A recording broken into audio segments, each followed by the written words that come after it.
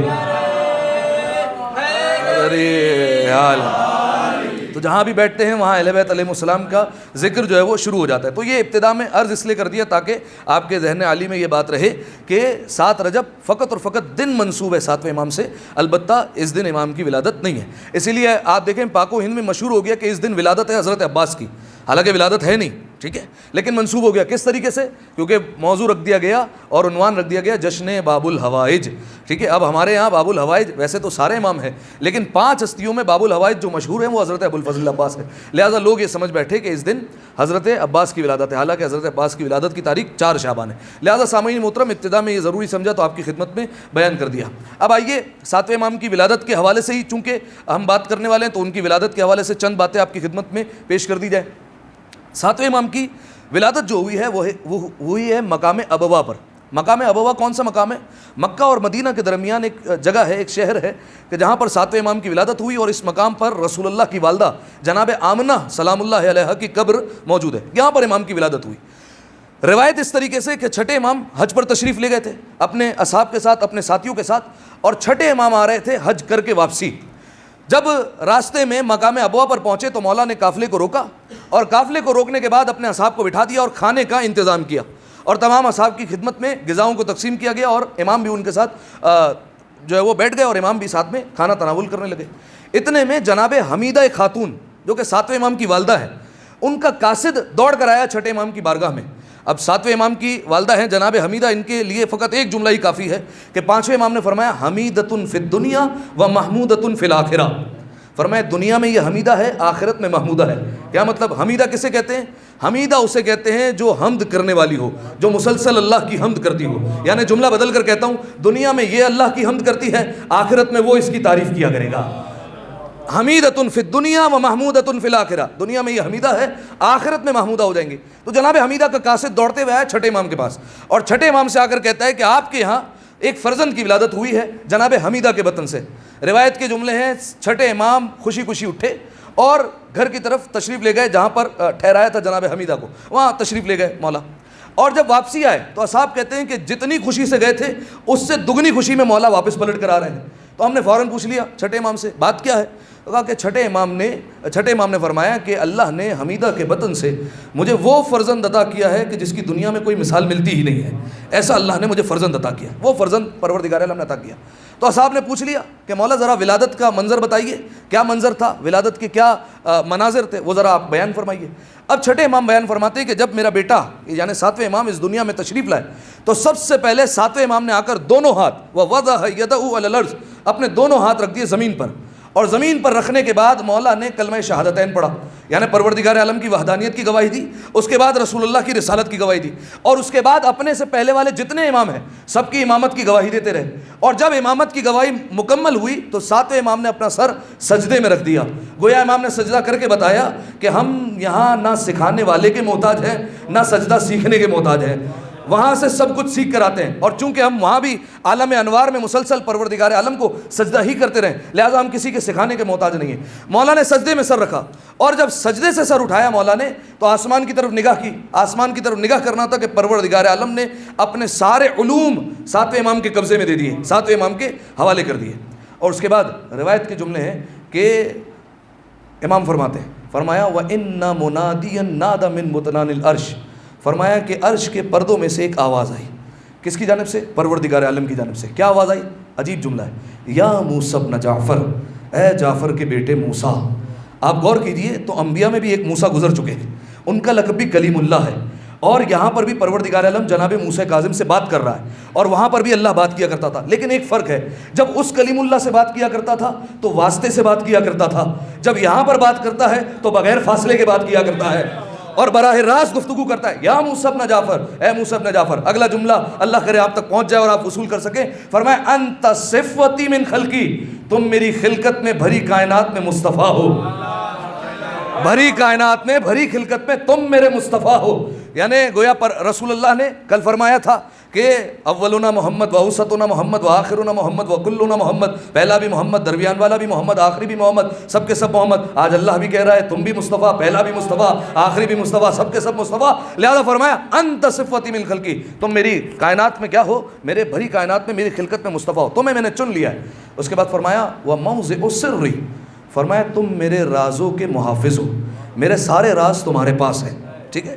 پروردگار عالم کے سارے راز کس کے پاس ہے؟ 7ویں امام کے پاس۔ اور یہ روایت کے جملے کہ اہل بیت علیہ السلام اپنے راز کی باتیں ہر کسی کو نہیں بتایا کرتے، ٹھیک ہے، مجھ جیسا چلے جائے تو ہر کسی کو جو ہے وہ راز کی باتیں مولا نہیں بتائیں گے، بلکہ اس کے لیے صحابی جو ہونا چاہیے وہ ایسا صحابی ہونا چاہیے کہ جس کے پاس ہاضمہ بھی تو ہو، جو برداشت کر سکے، ایسا فرد ہونا چاہیے جو اسرار کو قبول کر سکے اور پھر وہ دوسروں کو راز بتائے نا، کیونکہ لعنت کی گئی ہے ان لوگوں پر کہ جو اہل بیت علیہ السلام کے راز سنے اور دوسروں پر افشا کرتے اور بتا دے۔ یہی وجہ ہے کہ امیر المومنین ہر کسی کو راز نہیں بتایا کرتے تھے، بہت کم ہے صحابی جو امیر المومنین کے صاحب سر کہلاتے ہیں، یعنی رازوں کے ساتھی، جن میں کون ہے؟ جناب کمیل ہے، جناب میثم تمار ہے، جناب سلمان ہے، جناب ابو ذر ہے، یہ ہے مولا کے رازوں کے حفاظت اور محافظ، حفاظت کرنے والے، یہ ہے رازوں کی حفاظت کرنے والے۔ لہذا جناب کمیل اکثر آتے تھے، مولا جو آپ نے راز بتائے ہیں وہ سینے میں سمندر کی طرح ٹھاٹے مار رہے ہیں، مولا جب یہ لوگ آپ کی شان میں کوتاہی کرتے دل کرتا ہے سارے راز اگل دوں۔ مولا نے فرمایا خبردار کمیل، یہ لوگ اس قابل نہیں ہے کہ تم انہیں راز بتاؤ، اگر کبھی تمہارا سینہ تمہیں اجازت نہ دے اور تمہارا سینہ تمہیں تنگ کر رہا ہو، یہ راز کی باتیں اندر تمہارے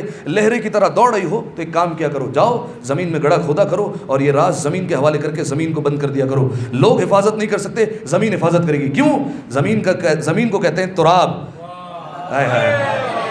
تراب اگر ابو تراب کے رازوں کو نہیں سنبھالے گی تو اور کون سنبھالے گا؟ لہذا زمین کے حوالے کر دیا کرو، پھر وہ جانے اور ہم جانے۔ لہذا فرمایا انت صفتی من خلقی، تم میری بھری کائنات میں میری خلقت میں مصطفیٰ ہو۔ پھر فرمایا وموضع سری، فرمایا تم میرے وہ حبیب ہو، تم میرے وہ حفاظت دار ہو کہ جس کو میں نے سارے راز حوالے کر دیے ہیں۔ اس کے بعد فرمایا وعیبۃ علمی لکا، فرمایا میرا علم کا صندوق تمہارے حوالے ہے، سارا کا سارا علم میں نے تمہارے حوالے کر دیا ہے۔ اب آپ دیکھیے 7ویں امام کی زندگی میں آپ کو علم کے ایسے ایسے کرامات مل جائیں گے، علم کے ایسے ایسے معجزے مل جائیں گے کہ انسان سوچتا رہ جائے کہ یہ امام بچپنے میں اور جوانی میں اتنے بڑے بڑے مسائل کو حل کر رہے ہیں۔ ایک دو روایت آپ سن لیجئے۔ علی ابن یقطین، سب نے نام سنا ہوا ہے، علی ابن یقطین کون ہے؟ علی ابن یقطین وہ ہیں کہ جن کے متعلق 7ویں امام نے فرمایا اگر زمین پر رہتے ہوئے کسی کو جنت کے لوگوں کا دیدار کرنا ہو تو علی ابن یقطین کو دیکھے، ٹھیک ہے، دنیا میں ہی جنت کی ضمانت دی، یہ ہے علی ابن یقطین۔ علی ابن یقطین وزارت عظمیٰ کے عہدے پر فائز ہے، وزیر اعظم ہے، اور وزیر اعظم خود نہیں بن گئے. 7ویں امام سے پوچھا تھا کہ آپ اجازت دیتے ہیں کہ مجھے ہارون کی طرف سے پیشکش ہوئی ہے, کیا میں وزیر اعظم بن جاؤں؟ امام نے کہا بن جاؤ, لیکن یاد رہے جو تمہارے تحت مومنین آئے ان کا خیال رکھنا, ان کی حفاظت کرنا, یہ تمہاری ذمہ داری ہوگی, تم اس کا دھیان رکھو گے. لہٰذا علی ابن یقطین کا یہی طریقہ کار ہے کہ ہر مومن کی حفاظت کرتے ہیں اور کسی مومن کو نقصان پہنچنے نہیں دیتے.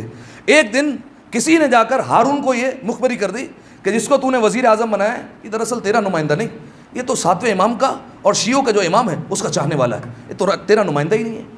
ہارون کے دل میں ایک آگ بھڑک اٹھی, یہ کیا معاملہ ہے؟ میں نے وزارت عظمیٰ کو عہدہ دے دیا, اس کے باوجود یہ ہماری تعریف کرنے کے بجائے 7ویں امام کی تعریف کرتا ہے اور ان کے گن گاتا ہے, یہ مجھے معلوم کرنا پڑے گا. اب اتنے میں علی ابن یقطین اپنے دوستوں کے ساتھ بیٹھے ہوئے تھے جس میں کچھ اور دوست بھی تھے, تو اس میں بحث ہو گئی وضو کے طریقے کے اعتبار سے کہ وضو کا طریقہ کیا ہے یہ بتائیے. تو علی ابن یقطین نے وہی طریقہ بتایا جیسے ہم وضو کرتے ہیں. تو لوگ مطمئن نہیں ہوئے, کہا کہ آپ اپنے امام سے پوچھیے. علی ابن یقطین نے خط لکھا اور امام کی طرف بھیجا.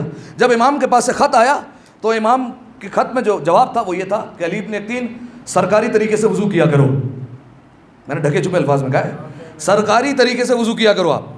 علی ابن یقطین بڑا پریشان ہوئے کہ ہم نے مولا کی بارگاہ میں ہی بیٹھ کر وضو کا طریقہ سیکھا ہے, ہم نے انہی سے پوچھا ہے, انہی سے ساری چیزیں سیکھی ہیں, اور مولا کہہ رہے ہیں اس طریقے کو چھوڑو, اس طریقے سے وضو کیا کرو. لیکن علی ابن یقطین تھے, سمجھدار تھے, مولا کے آگے کوئی مسائل کی کتاب تو نہیں کھولی جاتی, لہٰذا فوراً سمجھ گئے کہ مولا کی کوئی نہ کوئی مصلحت ہوگی. مولا کے حکم کو تسلیم کیا اور سرکاری طریقے سے جو ہمارے برادران کرتے ویسے وضو کرنا شروع کر دیا.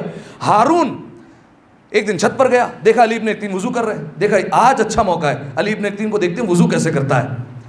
اگر دیکھ لیا تو پتہ چل جائے گا کہ کون سے طریقے سے وضو کر رہا ہے, ان کا ہے یا ہمارا ہے. اب جو دیکھا تو سرکاری طریقے سے وضو ہو رہا ہے. ہارون رشید نے سینے لگا لیا, کہا آپ مجھے یقین ہو گیا لوگ تم سے جلتے ہیں, لوگوں کے دلوں میں حسد کی آگ بھڑک اٹھتی ہے, لہذا تم سے جلتے ہیں اس لیے وہ تمہاری شکایتیں آ کر لگاتے ہیں, تم تو ہمارے اپنے ہو. بس یہ کہنا تھا. علی ابن یقطین کی آنکھوں سے آنسو نکلے تھے. دروازے پر دستک ہوئی, 7ویں امام کا قاصد آیا, خط کھولا, خط میں لکھا ہوا تھا علی ابن یقطین اب پہلے طریقے سے ہی وضو کرنا, جو معاملہ تھا وہ حل ہو چکا ہے.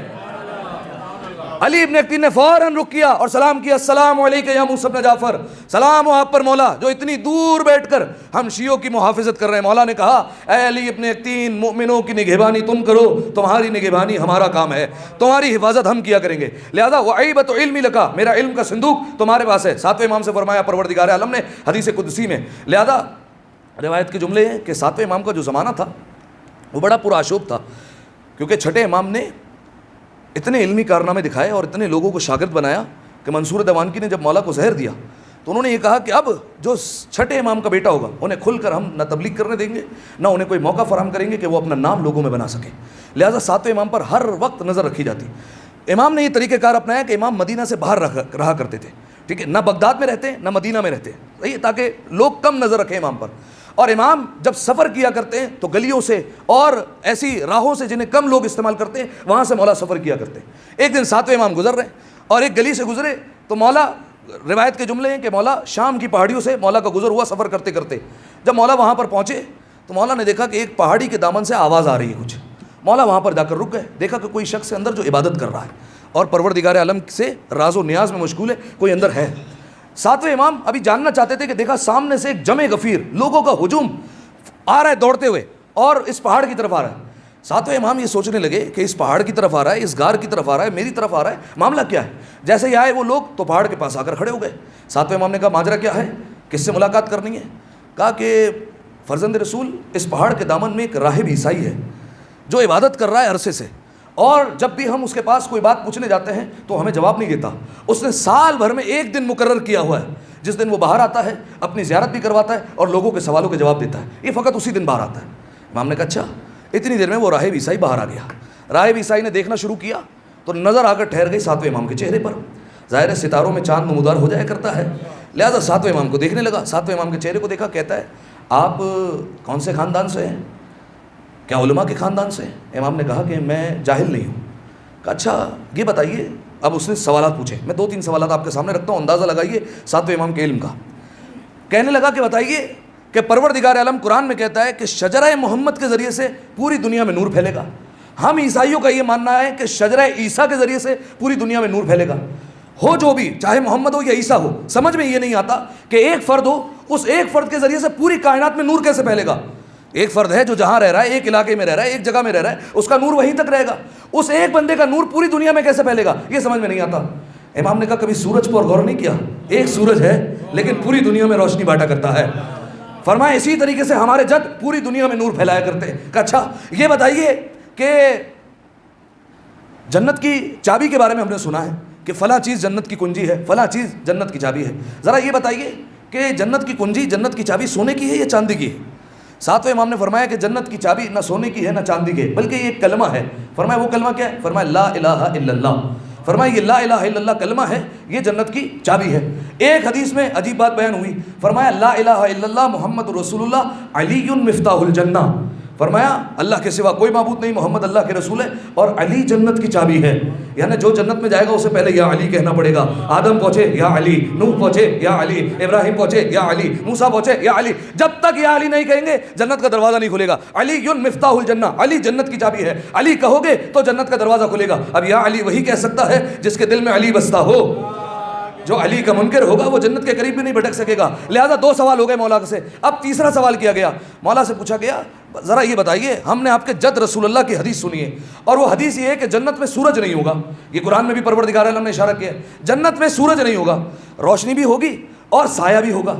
ہم فرزند رسول یہ کیسا ہو سکتا ہے کہ سورج بھی نہ ہو اور روشنی بھی ہو اور سایہ بھی ہو؟ سایہ تو جہاں پڑتا ہے وہاں اندھیرا ہو جاتا ہے. یہ کیا بات ہو گئی؟ سورج بھی نہیں ہوگا, روشنی بھی ہوگی اور لوگ سائے میں بھی رہیں گے, کسی کے چہرے نہیں جلیں گے سورج کی وجہ سے. تو ساتویں امام نے فرمایا دنیا میں غور نہیں کیا, فجر اور طلوع صادق کے درمیان کا وقت نہ اس میں سورج ہوتا ہے اور نہ جو ہے وہ اندھیرا ہوتا ہے, اس میں روشنی بھی ہوتی ہے. ویسے ہی جنت میں بھی روشنی پھیلا کرے گی, اسی طریقے سے روشنی ہوگی جیسے فجر کے وقت ہوا کرتی ہے. اسی لیے روایت کے جملے ہیں, بہار الانوار میں علامہ مجلسی نے لکھا کہ جنتی ایک دن جنت میں بیٹھے ہوں گے, سب اپنی اپنی باتوں میں مصروف ہوں گے. کوئی کھانے کھا رہا ہوگا دسترخوان پر بیٹھ کر, کوئی کسی امام سے ملاقات میں, کوئی نبی سے ملاقات میں, کوئی علی کے ساتھ بیٹھک لگائے بیٹھا ہوگا. فرمایا ہر ایک اپنے اپنے جو ہے وہ مصروفیات میں مصروف ہوگا اور ہر ایک اپنے اپنے مقام پر ہوگا. کوئی دسترخوان پر, کوئی کہیں پر, کوئی کسی نعمت میں, کوئی کسی حجرے میں, کوئی کسی کمرے میں, کوئی کسی محل میں, ہر ایک مصروف ہوگا. اچانک سے جنتی غور کریں گے کہ جنت میں روشنی ہو گئی اور ایسی روشنی کہ سورج سے زیادہ روشنی ہے.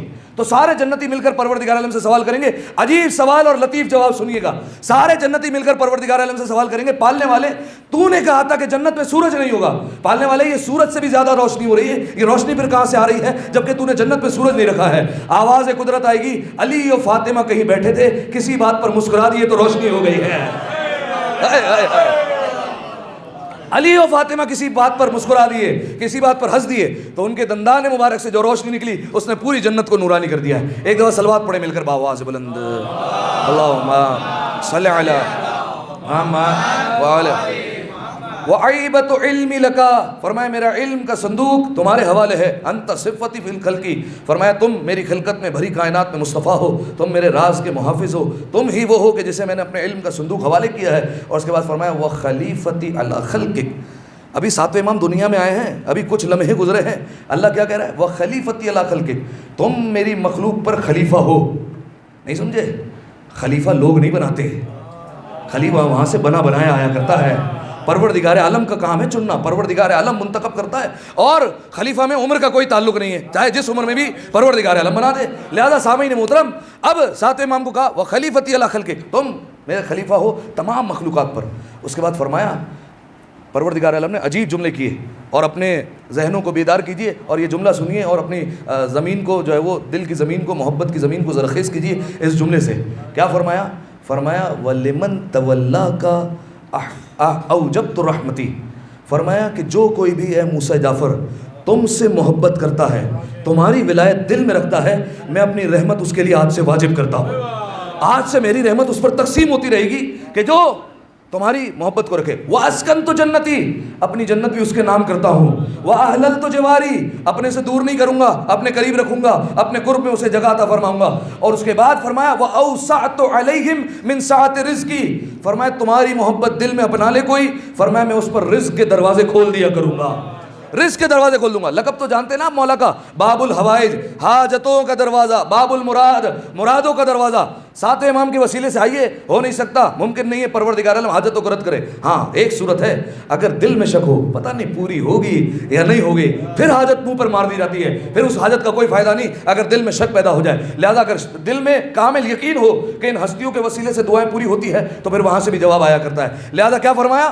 فرمایا اب جملے سنیے اور آخری جملہ سننا ہے اور پوری قوتوں کو سمیٹنا ہے. عجیب جملہ فرمایا ہے, دیکھیں یہ سارے کے سارے جملہ ہے تولا کے.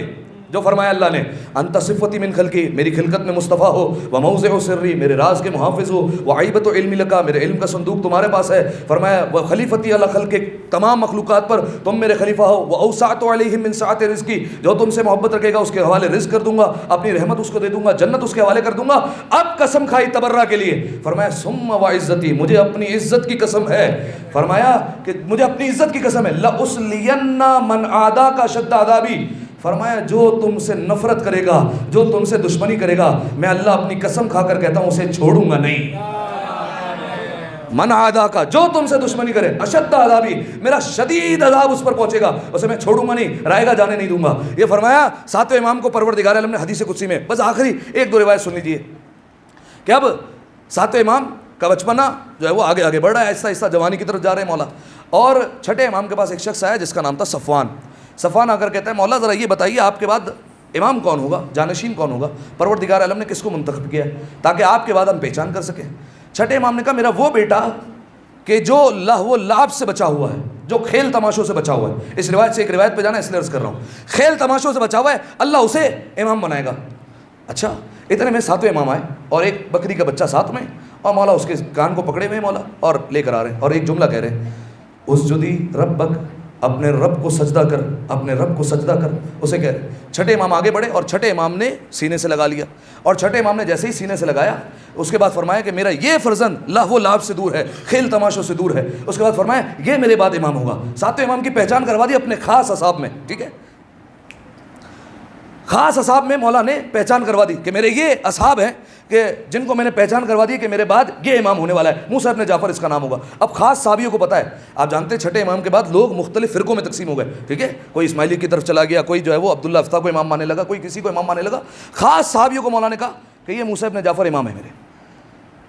مولا کا ایک خاص شاگرد ہے جس کا نام ہے حشام، آخری روایت حشام نام ہے، چھٹے امام کا با وفا شاگرد ہے، اور حشام جب بھی مناظرہ ہوتا تھا نا امام کہتے تھے حشام کو جاؤ مناظرہ کر لو، حشام کو بھیج دیا کرتے، کم عمر شاگرد تھے، امام بھروسہ کیا کرتے تھے حشام پر۔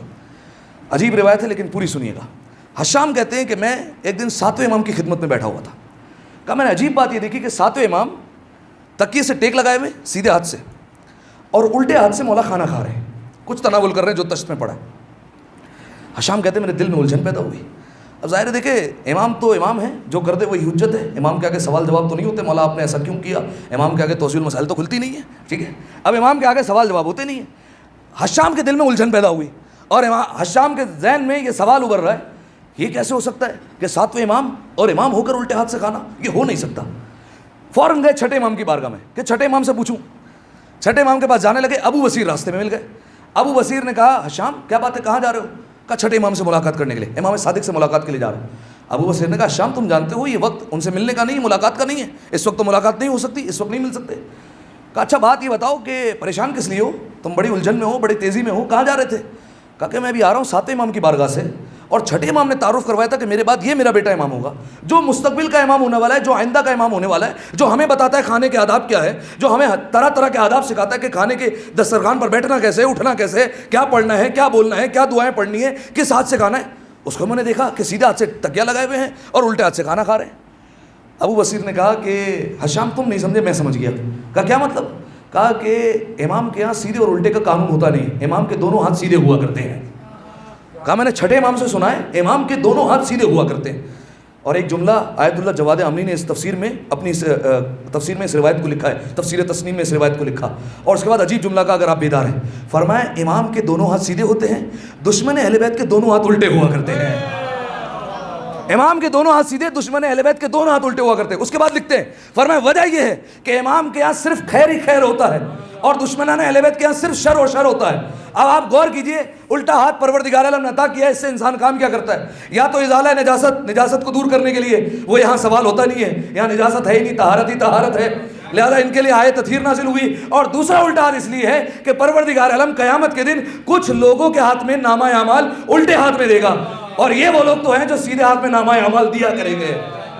ایک دفعہ صلوات دیا کریں مل کر باواز بلند، اللہم صلی علی محمد وآل محمد۔ دعا ہے پروردگار عالم سے، پروردگارہ تجھے واسطہ باب الحوائج کا، باب المراد کا، میرے مالک ہماری اس عبادت کو اپنی بارگاہ میں قبول فرما۔ تمام گناہ صغیرہ اور کبیرہ کو معاف فرما میرے مالک. جتنے مؤمنین مؤمنات تشریف فرما ہیں جو حاجات دل میں لیے بیٹھے ہیں میرے مالک تمام حاجات کو اپنی بارگاہ میں قبول فرما میرے مالک. باب الحوائج باب المراد کا واسطہ ہے، امام کاظم کا واسطہ ہے میرے مالک. جتنے مؤمنین تشریف فرما ہیں تمام کی توفیقات میں اضافہ فرما، تمام کے رزق میں مزید وسعت عطا فرما میرے مالک. ماہ رجب، ماہ شعبان، ماہ رمضان المبارک کی تمام برکتیں، مغفرتیں، رحمتیں سمیٹنے کی توفیق عطا فرما. جنت البقیع کے تعمیر کے اسباب جلد از جلد مہیا فرما. تمام مقامات مقدسہ کی حفاظت فرما، بالخصوص سرزمین شام پر شہزادی زینب اولیاء، شہزادی جناب سکینہ سلام اللہ علیہ کے روضوں کی حفاظت فرما.